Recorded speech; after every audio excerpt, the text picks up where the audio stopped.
now. Come here, shoot away on my box. Hey everybody, what's up? Welcome back to the Game Skits. Today, and only today, we are here. That's right, with Sonic 2023 in review. It's been a goddamn year, bro. It's been kind of cuckoo crazy, bro. Kind of stupid with it, kind of OD, right? But I've got a lot to say, and the way I'm gonna do this, I'm gonna run it down from beginning of year to end. All the announcements we've got, the big news, everything, and then we can sort of, talk about what went down. And of course, if you enjoyed the content all year long, please subscribe to your boy, like the video, comment, everything. I love you, and let me know your favorite Sonic thing from this year. So let's go all the way back to the beginning of the year. Now, I remember leading into this year, we all kind of thought this year was actually going to be a little bit more quiet, because last year was Sonic Frontiers. That was, the big thing. It was the big marketing push, and it felt like this year without movie 3, we thought going into the year that it was just going to be, Knuckles show and, hopefully maybe a remaster of some kind, but little did we know. So let's start. Actually, this year, January,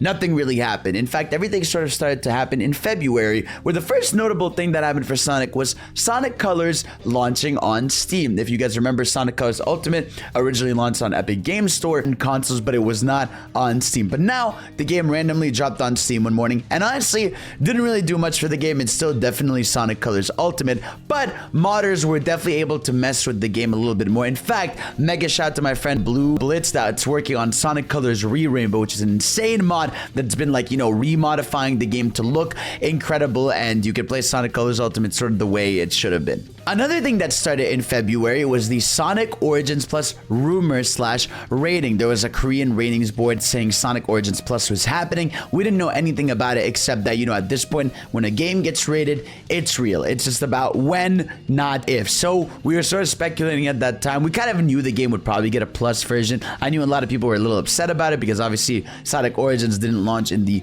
craziest, greatest state, but nonetheless, it was exciting to speculate and start talking about what would be next for 2D Sonic. And to cap off February, we had the announcement that Sonic Team would be expanding a little bit more, that they'd be growing a little bit, that they'd made a lot of money from Sonic Frontiers, and that in order for the team to make a bigger project and make better things, that they're gonna need more budget and that they are expanding. So I'm very happy that that ended up being the case for the game. Now, I feel like March, though, is when things really started to kick off. In March, we had the release of Sonic Frontiers Update 1. That's right, the screenshots, challenge mode, and everything with the jukebox. And this was awesome. We had gone a little bit of time without some Sonic Frontiers stuff, and to get an update that was honestly this fun was dope, right? It came with a boss rush mode and an actual cyberspace challenge mode where you could finally, replay the boss fights, but you had these cool enemy gauntlets you could do through them. That was enjoyable. You also had the jukebox mode, which instead of it just being songs you selected, were songs that you actually go around the islands and collect, which I thought was such a good idea, because it gave you a reason to go around the environments a little bit more and just gave you a reason to just have a bit more fun going back and playing the game. So you had a reason to explore the islands again. You had a reason, to check out some of the music that was in the game again, listen to some old songs, some bangers, and challenge yourself with some new difficulty stuff with the boss rush challenges. It also came with the photo mode in there, which I thought was still a little disappointing. I've talked about this before. I still think the photo mode for this first update is pretty bare bones, but it is what it is. Nonetheless, I thought the first update was really good and set a precedent for just bringing back excitement and continued excitement for Sonic Frontiers. Also in March, we had the official reveal of Sonic Origins Plus. That's right, the month before it had leaked, and now we had gotten the official reveal of the game. And of course, the big thing here being Amy, right? Amy is the big thing. She is going to be added in all the, the games, so you can play in Sonic 1, 2, 3, CD, which kind of was a big deal, right? Amy being part of the main crew again, which we ended up seeing a bit more later with Sonic Superstars. We ended up seeing obviously in Sonic Frontiers, and obviously IW, just the continued push of Amy, and I'm so happy she was revealed to be in there. It was also announced that there was going to be a bunch of Game Gear games included in there, so that was really nice. Not that those games were really crazy, but it was a nice reveal, nice surprise. I think it was announced that it was going to come out in June to coincide, sort of the anniversary of when the original came out. Moving on then to April, which was where we got one of the, I think, best surprises in Sonic history. We were all expecting a typical funny post from Sega. Instead, we ended up getting a new game. That's right, a new game drop called The Murder of Sonic the Hedgehog. I couldn't believe it. I'll never forget, I was in an Uber when this was announced. I was in an Uber going somewhere actually to get my beard trimmed, and this just popped up, and I was like, what the fuck is going on, right? And they just announced and released a Sonic visual novel game. That's right, just out of nowhere, just Sonic popping into a new genre,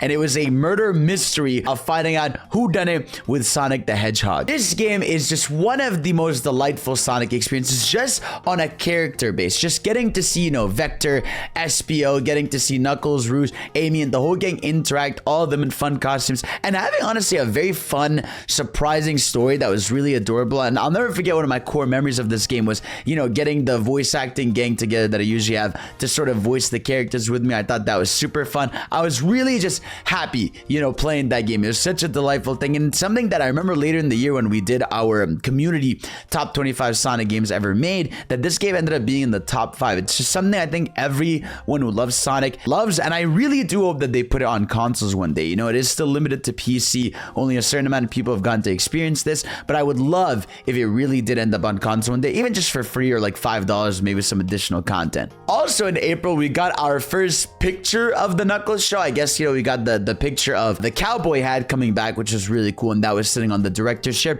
which sort of led us to believe that the Knuckles show was gonna be a little bit closer than we expected, but that didn't end up being the case. We barely got any information about the Knuckles show throughout the year, except some actors that are gonna be in it, but this was the most we really got to see of it. So cool, Knuckles, cowboy hat, let's go. And then on April 11th, something that wasn't official but was a big deal for the Sonic community was Project 06 Episode Silver releasing. For those of you that don't know, Project 06 is this insanely big project that has been remaking Sonic 06, and they released Project Silver, which basically was able to play all the silver levels in 06 with a proper silver. And this was surreal to play. It's incredible that we can play Silver's campaign, and it feels good. They've done a billion changes to it. It's basically a remake. It's not even a mod at this point. And just Project 06 continuing to be one of the best things to ever happen to the community. You can now play Sonic's campaign, Shadow's campaign, and Silver's campaign. And I know they're working on, the finale stuff for the game, so that's going to be fucking awesome. May was sort of quiet, which makes sense. That's the month where we're waiting,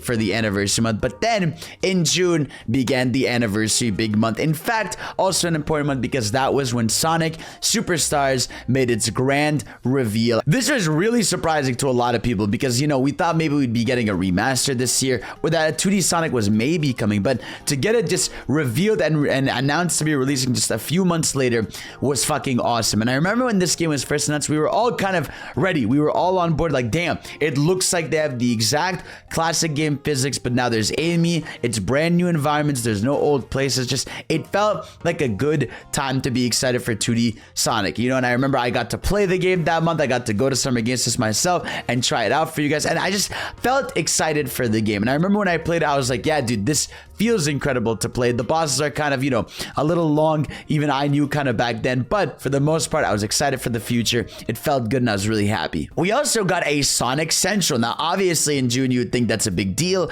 Sonic Central, it's time for the big announcements. We thought maybe, I know we just got Sonic Superstars revealed, but maybe there's something crazy that's going to be in there, or a remaster or something. But we got, a look at Sonic Origins. We also did get the reveal of Update 2. We got Sonic Speed Simulator getting updates. We had a teaser for Sonic Prime. We got some of the Amigo songs of Sonic, and then it ended off with like this Eggman rap for more Eggman Lego merch, and then leading into Lego having a collaboration with Sonic Superstars, which ended up being kind of boring. I just really think they need to work on the Sonic Centrals, because yes, I understand ultimately they're just an advertisement. They're a means to an end. They're a means to just get things in your hands. But I would have loved something, just more meaningful to end it off. This in the back. Forgot about him. There we go. So continuing in June, yes, we got the Sonic Frontiers Update 2, which came with Sonic's birthday, open zone challenges, and new Coco. Now, I remember before this came out, we were all confused about this update being like, what is this? Like, what's going on? What are we doing here, right? But it ended up being worth it, because the first notable thing about this update is it gave us the Spin Dash, right? In order to get the Spin Dash, you had to complete these open zone challenges, which I thought were super fun. They were these island challenges where you had had to get S ranks through the island by just running through them, fighting enemies really quickly, building a combo chain. Like, I thought, again, another reason to just go through the islands and explore, I thought was super fun. And Sonic's birthday as an aesthetic just ended up being like a fun cosmetic. Like, you get Sonic in a party hat, the sky clouds are like rings and Sonic shapes, you get this funny filter that's around the game, the music's a little different. Like, I think they did a pretty good job with the little celebration. You know, some of the island springs turn into like cupcakes, the Cocos, the weird little party hats. Like, it was a fun aesthetic. But the pain I felt with this update was the new Coco challenges. So basically every island has these new Coco challenges where there's sort of these segmented places on islands where you could just do more activities, and these were tough, man. These definitely tested your skill level, but they were also shocking to be in the game. You know, I was surprised at how difficult some of those platforming challenges could be. Some of them were, you know, were not great, but some of them were really fun. And again, just giving the game more ways to be played on the islands. You know what I mean? Now I just feel like if you buy the game today and you try it again today, there's so much more to do on the Starfall Islands. But it cannot be understated in this update how important the spin dash was. You know, just having the spin dash unlocked, how it changed that you fundamentally move in the game was kind of fucking crazy. You know, people were just suddenly jumping from island to island with the spin dash. You were doing cool tricks with it.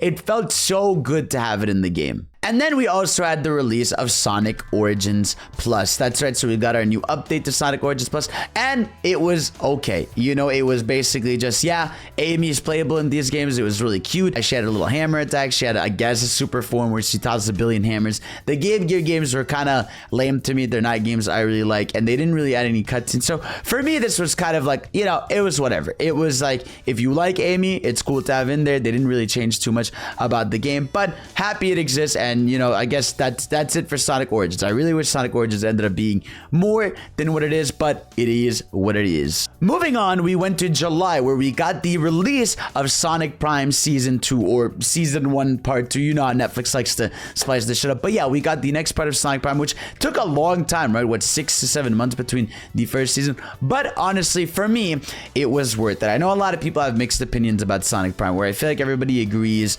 characters, you know, that aren't Sonic are really cool, but Sonic himself has issues. But what I think stood out the most in Sonic Prime Season 2 was Shadow the Hedgehog, right? Shadow being a prominent character in there was incredible. The battle scenes that he had against Sonic were fucking awesome. The ending stuff was crazy. The fact that 9 ends up turning into a villain throughout this season is crazy. I just felt like they did such a good job this season of having more high stakes action, more fun. Writing was a little better. Again, like I said, I know people don't necessarily like how stakes are handled in the show, or how, you know, Sonic is handled as a character, but as a show where I'm just watching, having a good time, enjoying some references, some fights, I'm happy with it. We also in July started getting more Sonic Superstars info. That was when Game Informer got the cover story for it. You know, they had the article about it. I remember interviewing him, and the idea of the Emerald Powers was starting to look really cool, and they were talking about the new zones. Like, it felt like there was a lot going for the game. Now, I guess I had two notable things. First of all, the most shocking thing, which was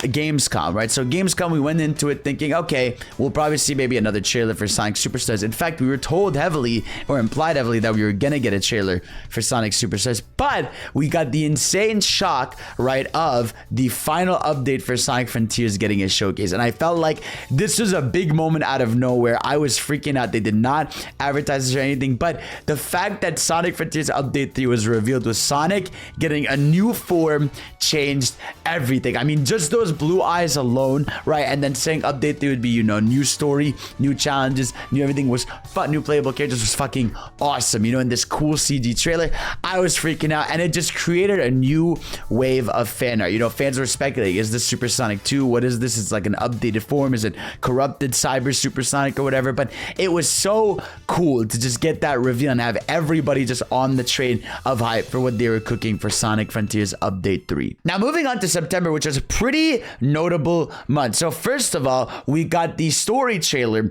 for Sonic Frontiers The Final Horizon, which was, you know, this is the sort of just animated images where we got, you know, the tease of the music, we got a tease of what the story could be, and God, everything felt right. You know, you just had, you know, the moment with Amy being like, how am I gonna solve this? And then Tails being like, I'm stuck here and it was all for nothing.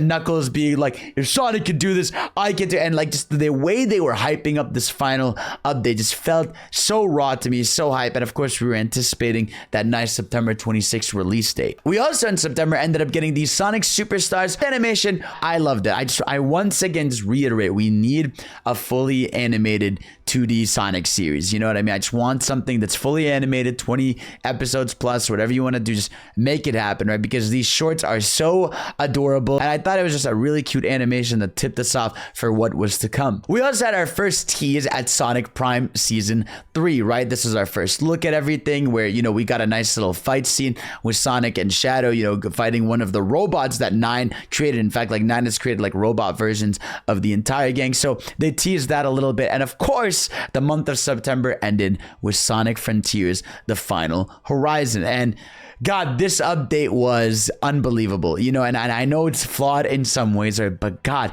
this was the most hype I felt. I mean, this was the most, I remember my viewership skyrocketed. I remember when it came out, there was like 3,000 people watching that night, and I just felt like the hype for it was unbelievable, and it felt like it was a dream. You know, we got Knuckles playable, we got Amy, we got Tails, like the gang being playable again in a mainline game felt surreal, you know, having new conversations, new side quests. Yeah, at the time, you know, now that they fixed it, we'll talk about it later. They fixed the glide, they fixed a bit of the combat, maybe a little too much, but it had some flaws. But overall, getting to play as the gang again, leading up to Sonic, you know, rebuilding himself and sort of growing to, you know, get the Chaos Emeralds, or well, the gang's gathering the Chaos Emeralds. Sonic doing these Coco Chows that were hell, you know, climbing those towers were difficult as shit. The challenges were hard, but man, getting to the end of it, earning what I truly believe is the true finale of Sonic Frontiers was incredible. You get, you know, Sonic turning Super Sonic 2, you're getting the craziest anime moments that you've ever seen in your life for the series, from these crazy slashes, you know, to him snapping his fingers and crushing the new version of the end, like just all the, you know, losing his Super Sonic form and getting it back and proving he's him, getting the I'm Here revisited theme by Kellen Quinn. It's just so much. The peaks of this update were like my favorite Sonic things of all time. They almost like negate any issues I have with it, because the peak so hard. You even get the redemption of, you know, Sage ended up being alive at the end of this one. Yeah, it just felt like a perfect ending. You get the new vocal of Now I'm Home. It's unbelievable. I was so happy with this update. It just felt like, it felt bittersweet to be done with Sonic Frontiers, you know, but it was just an incredible ending, I think, for the most part, even if it had a lot of issues. And then in October, Sonic Superstars, it finally ended up coming out. I remember getting a review code, and I had a great time with this game. Just like I said in my original review, it is 2D Sonic done mostly right. I had a great time with the feel of it, with a lot of the zones of it, but I had issues, you know, with stuff like some of the boss fights or some of the zones being a little bit uninspired. Obviously, the true ending with Fang and Trip and all that was awful. The Super Sonic fight is not great at all. Like, the game has issues with sort of its boss fights and stuff, but for the most part, I like the Emerald powers. I liked just playing through the game, you know, plain and simple. I had a great time with it. I know a lot of people like to go overboard on the game, acting like it's the bane of life's existence, but I don't think so at all. I think it's a fun game. Music is definitely all over the place, which is a shame, but for the most part, just a fun 2D Sonic. Had a great time with it, and just another part of the year. We then on Halloween got a random Werehog Night 2 that didn't have the Werehog. You know, Martha Studio decided, hey, people really love the Ghost Girl and, you know, the two dudes that were in that story, so they decided to make a little short for them. It was really cute. It was actually funny because I remember literally the day before I had just done a live reaction to Night of the Werehog, because I was like, you know what, I haven't watched this in a bit, so just getting a random sequel to it was so nice. Just a reminder of how cute that is and how raw Martha Studio is. But the hype didn't stop there. In November, we got the Sonic Dream Team random drop reveal. That's right, Sonic Dream Team was randomly announced and set to release in a month later, and we were all mind blown. You know, it was the most random thing to just wake up to. Did I know about the game? Maybe. But nonetheless, it felt surreal. People were shocked at how beautiful it looked for a mobile game. It also started a war because the game was stuck on Apple Arcade. Look, I know to this day, I understand this argument. I know people are mad about it. I remember a lot of people were getting mad at each other about it, and the way I understood and tried to rationalize it to people was like, look, dude, I want this on as many platforms as possible. Of course, I want people to play this game, right? But like, at the end of the day, this game wouldn't have existed, right, without Apple. I mean, they basically funded the game and they gave the money for it to be this polished and good. So for the most part, I'm very happy, you know, that it was revealed. We even got the animated intro for it that came out later, and God, that animated intro was so So beautiful. Such a good looking intro for it. And it's the hype for it was really, really high. The month of November ended with a shadow teaser for Sonic Movie 3 though. So we got, you know, just a look at the arms and the shoes down. And God, bro, just even just a teaser of Shadow for Sonic Movie 3 got people going crazy. I mean, I think we all know the excitement for the next movie is very, very high and that we're all extremely hyped for what they are cooking. And I can't wait for that movie, man. Next year when the true hype begins, I'm gonna be all over it. When they announce who the voice actors, when they show a teaser, when they show a poster, it's over, bro, when they cook for Sonic Movie 3. I cannot wait, dude. And even up to December, we got some stuff for Sonic. We got the launch of Sonic Dream Team. God, bro, this game is fucking awesome. I reviewed it. I talked about it. This game, for what it is so good. It like feels good. It's fun. You get to play as the gang. You get different levels. You get different challenges. Like the game is just fun as hell, man. Like there's no going around it. This game that is probably the most polished Sonic experience I've ever played in my life. Like it's genuinely such a good time, right? Is it a game I've been going back to? Not really, actually. I want to actually go back, play more of it. But God, dude, it's like the shock level of this game being as good as it is, as fun it is, was just unbelievable. And I'm so happy that Hard Light Studios cooked with this game. And I'm so happy that this game exists. And hopefully, again, Sonic Team gets inspired, maybe hires some of these people because the expressiveness of the characters stood out so much to people. The gameplay was so fun. It's just so happy it exists. And then we got a random Sonic Frontiers update, a pretty notable update that notably changed a lot of Sonic Frontiers Update 3. Not really anything from the base game. So what they did, right? So one, they fixed Knuckles' glide because Knuckles' glide was completely awful in the first version of the final update. So they updated the glide to finally feel good. So was very happy about that. But most notably is they changed the combat. So basically how it worked initially with Sonic Frontiers Update 3 was that the combat was pretty much almost impossible with the gang. You were getting one-shotted. The enemies were insanely fast. You were getting cooked really easily. But I guess they decided to overcorrect it and be like, fuck you can just destroy these enemies now in 2 to 3 hits, which as much as I don't think is, you know, balanced, I still prefer that over just, you know, staying away from any of the enemy boss fights. They actually even did a lot of stuff, like they changed how long the parry you can hold in for the Master Coco Charge. They fixed a lot of, they just rebalanced a lot of things, especially for different difficulties. So really good random update to come to the game. I know Sonic Superstars also got an update for a Christmas costume they can wear in there, so that was really cute. So enjoyed that, but not much change with the game itself. And the final thing we got this year was a Sonic Prime trailer, another trailer for Sonic Prime. Again, looking great. I'm very excited for it. I believe it drops January, so we're only a few weeks from our big starter content for the next year, and I can't wait to see how the story ends. Now that's all the notable stuff, but there are still some things that I didn't even mention here. For example, stuff like the Sonic hacking contest or the Sonic Expo that happened in the year where a lot of fan games were showcased, a lot of cool stuff was shown by the fans, and continuing even stuff like Sonic and the Fallen Star team announcing a sequel game. So a lot of cool fan projects and demos continuing to just be built up in the community that I'm so happy about. The Sonic Symphony made its debut and it's been a hit. Like they've been selling out shows, they've been doing incredible. I cannot stress enough how beautiful it felt to go to the Sonic Symphony in LA and be surrounded by actual like fans, you know, you guys that came up to me and asked me to sign something. I was blown away at how many people. It was like hundreds of people basically just asking me, you know, talking to me, hanging out with me and everything. It felt very surreal, but the Sonic Symphony was just a dream come true to attend, especially the LA show where they had Kellen Quinn there and they had Crush 40 there. Like the energy of that room was unmatched. It was unbelievable, and I really think as a Sonic fan you owe it to go see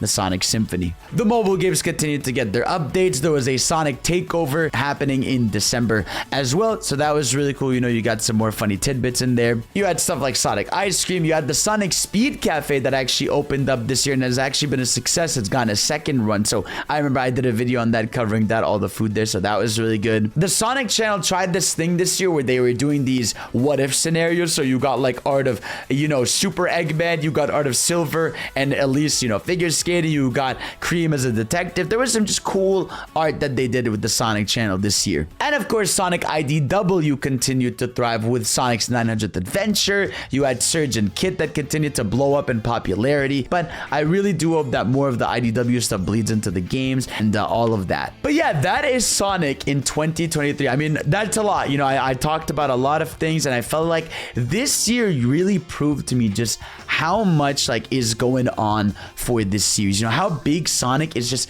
becoming as a franchise, you know, and just how important it's become. You know, the games are selling millions of copies. You know, for the most part, the 3D games are thriving, movies are thriving, media is thriving. I heard even that on Netflix, Sonic Prime's gotten like over, you know, 50 to 60 million plus views overall. Like I think overall Sonic is thriving so much between merch and concerts and music and games and everything. We are really in a golden era right now. I know it's not perfect. I know we're still in that era where, God, I wish this was a little bit better. But the fact that we're at a point where we are getting projects with effort and projects that people are having a great time with, and they're not these like broken things or awful things that are making people sad, just makes me so happy. You know, it makes me so happy to see the future. It makes me so happy about everything. And of course, I want to make a video about what I expect from Sonic in 2024 and beyond. But for now, Sonic is in a good place. I thought this year was fucking awesome as a fan. I had a great time. So guys, let me know what your favorite thing from Sonic 2023 was. Was it Update 3? Was it Sonic Superstars? Was it one of the animations? Anything. Let me know what you thought. And of course, I'll see you all next time. Peace out.